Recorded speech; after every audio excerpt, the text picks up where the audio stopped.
ಆ ದಿನ ಇಲ್ಲಿ ಬಿತ್ತನೆ ಮಾಡಿದ್ದೆ. ನಾನು ಅದೇ ಇದನ್ನು ನೋಡ್ಕೊಂಡಾಗಿ 2001ರಲ್ಲಿ ರಾಗಿಯನ್ನ ಬಿತ್ತನೆ ಮಾಡಿದೆ. ಒಂದು ರಾಗಿ ಕಾಳಲ್ಲಿ 125 ತೆಂಡೆ ಬಂದಿತ್ತು.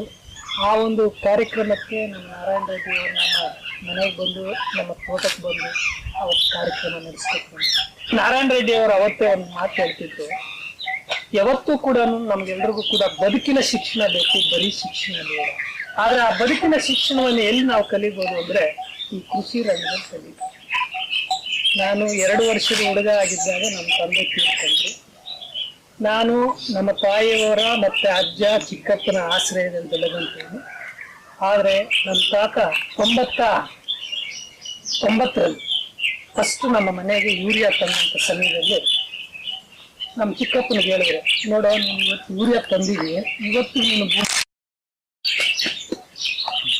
ಆಗ ನಾವು ಮಕ್ಕಳು ಸಣ್ಣವರು